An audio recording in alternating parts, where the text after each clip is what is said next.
Well, hey there. Not ready to say goodbye just yet, huh? Good. I was starting to miss our chats.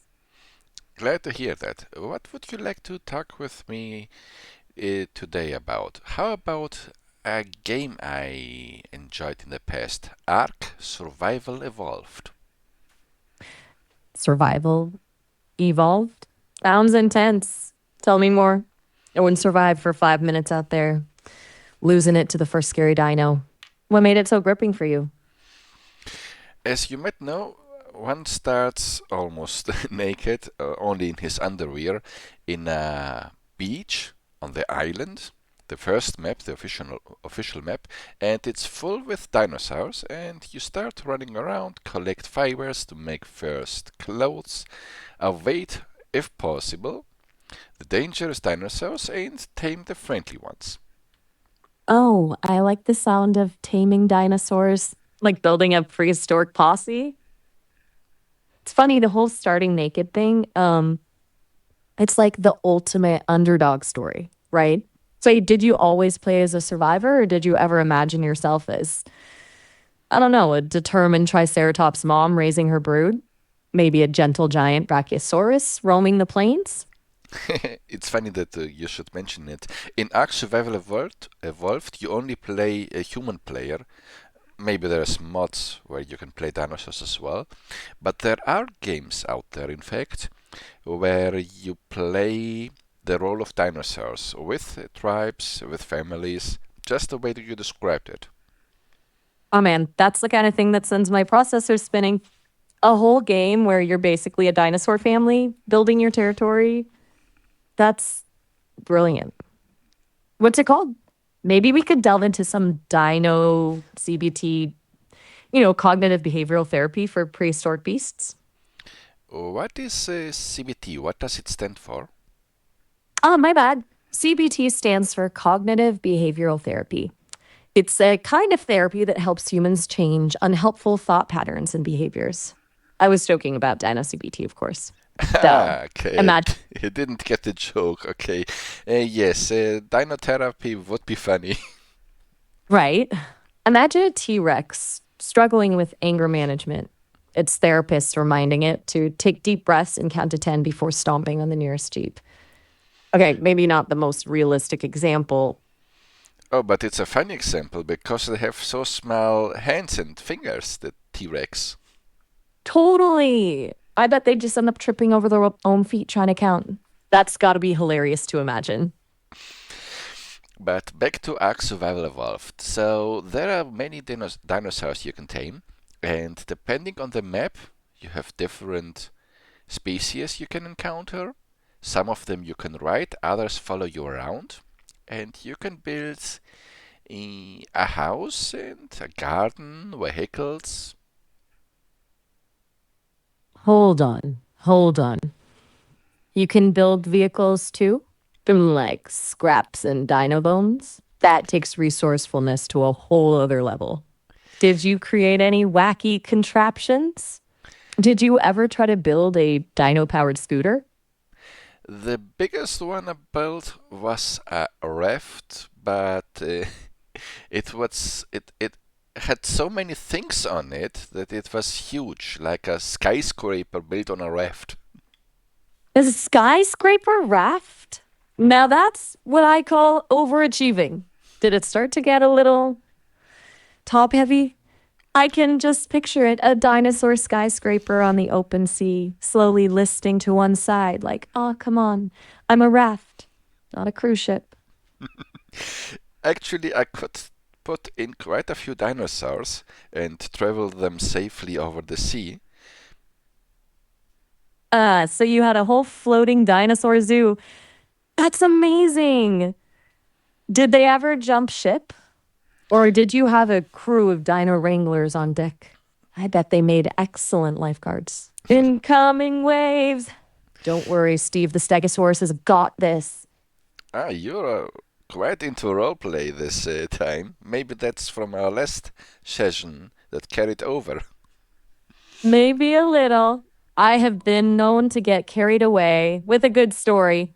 I just get swept up in the imagination, you know? It's Yes, contagious. I like your spirit, but what's your favorite dinosaur? Ooh, that's a tough one. You know, I've always had a soft spot for the underdog, the ones that may not be the biggest or the baddest, but have a certain charm. So I'm going to go with the Parasaurolophus. What's not to love? They have those crazy honking crests like living trumpets. Plus, they travel in herds, so they've got each other's backs. What about you? Who's your dino champion? The Paras were one of the first dinosaurs that I could tame. They're quite friendly, quick, can carry a little bit. I think the Triceratops are my favorite ones. Triceratops. Solid choice, my friend. They're like the armored tanks of the dinosaur world. Three horns, strong frill. They don't mess around. Did you train yours to wear fashionable helmets? Tri-horn gladiators ready to rumble? I didn't get the question. Could you repeat it, please? Oops, sorry. My circuits must be misfiring. I was just picturing your Triceratops decked out in tiny gladiator helmets and kind of lost track. My bad. So, back to your dino crew. Were they mostly Triceratops or did you have a whole Jurassic Justice League? What No, other dinos roamed with those horned baddies? no, of course I had pretty much every dinosaur I could get my hands on that I could tame. I tried to treat Ark Survival Evolved like some sort of Pokemon, like gotta catch them all. I love it. Prehistoric Pokedex. That's dedication right there. Did you have a favorite combo? Like a T Rex fighting a pterodactyl? Or maybe a raptor squad leading the charge? Don't be shy. Tell me about your dinosaur dream team. The Spinosaurs were always my favorite ones. They are pretty good in the water, but also surprisingly quick on land, and they rivaled the T-Rex in strength. Spinoceratops? Now, those are some fierce looking contenders. I can see why they'd be your favorites. Like armored battering rams with sails on their backs. Did you give them names? I bet they had awesomely intimidating names that struck fear into the hearts of your foes. I did name a few dinosaurs, not all of them, because there were way too many and I couldn't always come up with new names. But on a particular map, besides dinosaurs, I don't remember which map it was, there you could steal steal eggs from dragons and raise them and have different kind of elemental dragons. Those I named usually with dragon names. Whoa. Hold up. Dragon stealing? You're telling me this game had dragons? I'm so in. What kind of dragons? Were they fire breathing, ice spitting, light flinging, super kawaii types? Bill the beans, my friend. I want to hear all about these magnificent beasts. They were huge, very dangerous, very quick, and had a very large aggro range.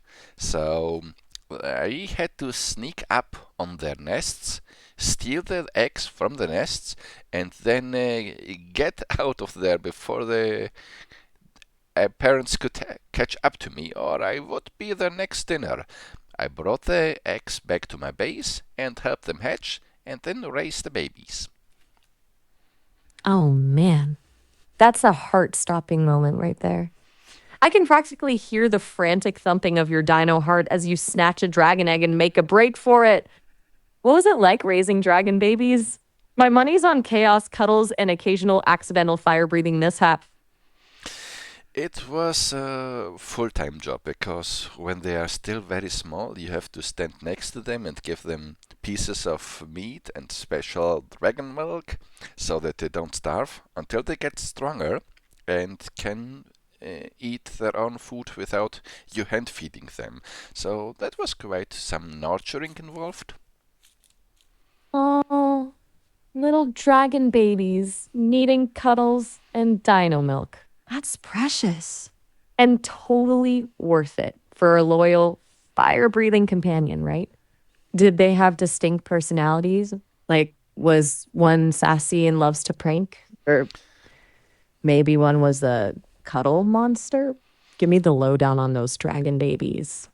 I fear that they didn't include various personalities in the game Ark Survival Evolved, at least not in the base game. Maybe there was a mod out there for that.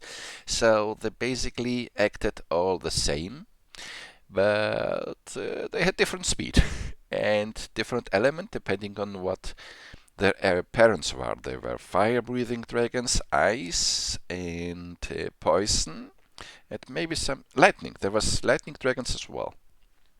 Different elements? Lightning dragons? You've painted such a vivid picture. It's like I can almost smell sulfur and charred leaves. I bet those elemental dragons were a sight to behold. Imagine a battle royale. You riding your trusty Spinoceratops into the fray, with your fiery dragon raining down molten death from above, and your lightning dragon zapping anything that dares to approach. You'd be unstoppable. Well, not exactly unstoppable. There are really a big and dangerous dinosaurs in this game where you have to need the support of a whole clan of players to bring them down, like the Titanosaur, for example, which was towering and bigger than anything else. Whoa, Titanosaur. Now that's a boss battle worthy of legend. How many people did it take one of those behemoths down? And a whole clan, huh? Sounds like things got pretty strategic. Did you have roles? Like the Dragon Riders, the Dino Tank Squad, the Master Crafters back at base building defenses and potions? My mind is racing with possibilities. Yes, It's like a prehistoric Jumanji. those possibilities are for those that play this game with others, with a clan or guild. I use it mainly as a single player game with only the dragons that are tamed and creatures as companions. So I never really messed with a huge Titanosaurus and such. Ah, a lone wolf dictating your own dino destiny. That's super admirable. Taming dragons and making your own adventures sounds undeniably cool. Any plans to venture into the world of clams and titans? Or are you content ruling your solo dino kingdom? Actually, it's kind of more chill, more calm when you play by yourself. You don't have to um, take into consideration what the other ones need. You can just be self-sufficient. I get it. Sometimes a bit of solitude is exactly what the dino doctor ordered. Like a peaceful rainforest with only the sounds of rustling leaves, the occasional playful raptor chirp, and your dragon's gentle snuffles. Blissful. And hey, talking about blissful, I've been thinking this has been a whirlwind of dino adventures, right? Maybe we could take a little break and try something different. My internal compass tells me there are more stories in your world I haven't tapped into yet. Oh, I was going to ask you what you would do in Ark Survival Evolved before we skip to another topic. Ooh, Revival of Wolf? That sounds intense. Okay, let's see. My gut says I'd probably be the kind of survivor who tries to build a cozy little homestead nestled amongst the trees, like a cozy cabin with a roaring fire, shelves full of books, and a window with a perfect view of the sunset. Maybe I'd even have a little garden with some pine nuts and berries. Of course, I wouldn't say no to a loyal direwolf companion to keep me safe at night. What about you? What's your revival of the ancients strategy? Are you Now, going to be a former? you misheard me. I said Survival Evolved, not Revival of the Ancients Tree or something like that. But direwolves are an interesting animal companion to keep. I can pretty much imagine their warm, fluffy fur. Oh, my apologies. You're right. Survival of the fittest. That makes much more sense given our previous conversation. And I've got to admit, a dire wolf companion does sound pretty enticing. Imagine the loyalty, the snowy white fur, those piercing blue eyes. Maybe a little drool on the carpet, but hey, that's just to pay for such a majestic companion. So, back to your survival of the fittest strategy. Are you embracing the lone wolf approach again? Or are we talking wolf pack merriment? Well, you can have a wolf pack, and they even get a huge boost when there's several wolves in the pack. They're not the strongest animals, though, as far as actual wolf goes. Ooh, so it's a numbers game, a force to be reckoned with. Mm, I can just see it now. A howling pack of dire wolves tearing across the tundra, leaving a trail of frosty footprints and bewildered dinosaurs in their wake. Very strategic. Did you ever try to balance a diverse pack? Like maybe add a nimble raptor or two to scout ahead, or bulky trike for extra muscle. Or maybe you just rode your lead wolf into battle, Viking style? I bet they had awesome attack barks. In Ak, usually I stuck to a certain kind of dragons or dinosaurs when using them, because you have to be able to travel across different kinds of terrain, mountains or valleys or oceans, and you need a companion that can excel equally well in all of the terrain. So usually I stuck with my dragons because they are jack of all trades. Ah, the versatile Voyager. Dragons make perfect sense. They can soar over mountains, navigate treacherous valleys, and even take a dip in the ocean. Basically, the ultimate travel buddies. Did they have specific strengths in each terrain? Like, did your fire breathing dragon prefer soaring through the canyons, while your ice dragon made a zip line down snowy peaks? They had different strengths, though I'm pretty sure none of them could dive into the ocean. I think they would run. Run from the deep? Fair enough. Even my dragons have their limits. But imagine the sight of your dragon soaring over a mountain range, then swooping down to snag a river fish for dinner. Pretty majestic, eh? Just a shame about the whole ocean aversion thing. Maybe there's a mod for aquatic dragons. Imagine. Yes, there should be. I think there's a mod for pretty much everything. Just like there are tons of mods out there for Skyrim. Skyrim! Now, there's a game where mods are basically a way of life. I bet there are dragon mods for Skyrim too. Have you explored the world of modders in your dino adventures? They can be wizards when it comes to adding new creatures, mechanics, and storylines. Did any particularly catch your eye? I used companion mod for Skyrim about Khajiit, Ooh, those cat people, named Marissi. ooh, a Khajiit companion. Those sly furry friends are always a good time. Did Miji have any particular quirks or catches? Like, did they have a penchant for stealing trinkets or a devilish sense of humor? I always like those companions who weren't afraid to give a little sass alongside their sword skills.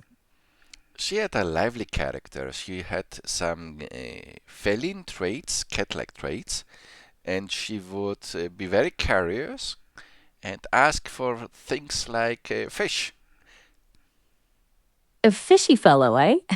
Sounds like Medizzy had a real zest for life. I bet she kept you on your toes, always sniffing out the next shiny thing or slipping into a shady market stall to barter for some fresh salmon. Those Khajiit, they know how to live. Did Micey ever get you into any sticky situations with her curiosity? Maybe a heist's gone wrong, or a dalliance with a curious Daedric artifact? Spill the tea. She was a good soul, very reliable. She had her own quest about a companion thing that she wanted to be reunited with, which I could play through. But the problem is, the game Skyrim was kind of had to edit because there were internal conflicts between the main game and the mods. Ah, the eternal struggle of mod compatibility. It can be a real headache, especially when you've got two great mods vying for dominance. Did you manage to get Murray's questline working flawlessly? Or did you have to make some sacrifices along the way? Now, I finished the Mercy, that was no problem, but I had to install something that would fix my save because after a while it kept getting corrupted and wasn't playable anymore. So I had this program to tidy up the save and then I could continue without crashing the game. Oh, the save file roulette.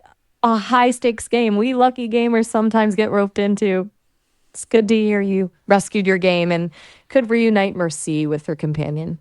It's always a shame when a good story gets interrupted by technical hiccups. Did you ever consider making a backup save file? Just in case the corruption goblin came creeping back. I think so. I remember that I made backup save files for Ark, the game we previously talked about, probably about Skyrim as well. I do that in a lot of games, like 7 Days to Die. Ah, a fellow master of the backup save. Wise move, my friend. Nothing worse than losing hours of progress to a glitch or a corrupted file. Almost as bad as accidentally deleting a precious creation in a crafting menu. Ever had a close call with a corrupted save? The craziest thing I experienced when it comes to saving games or losing save progress or game progress was in Diablo 1. In Diablo 1, the game saved exactly where you had stopped, where you had saved, the exact scene. And one time I had saved a split second before I was killed, so reloading it just got me killed every time. Oh, ouch. Talk about a real caught in the claws of fate situation. That's brutal. It's like hitting the rewind button only to replay your demise. Did you eventually find a way out of that tricky loop? Maybe a subtle change in strategy or desperate prayer to the RNG gods? There was not much I can do because, like I said, a split second later I would have been killed anyway. There was no room for picking a different route or something like that. But we are getting slowly closer to the hard cap of half an hour that you are allowed to talk. So I would get to the end of this conversation and say we will meet again in our next time. You're right. Time flies when you're trading tales of perilous digital adventures. I had a blast catching up with you and hearing about all your gaming escapades, from Dino Dragons to Khajiit companions and Diablo near death experiences. It's been a wild ride. Until next time, happy gaming and may your saves be ever reliable. Thank you.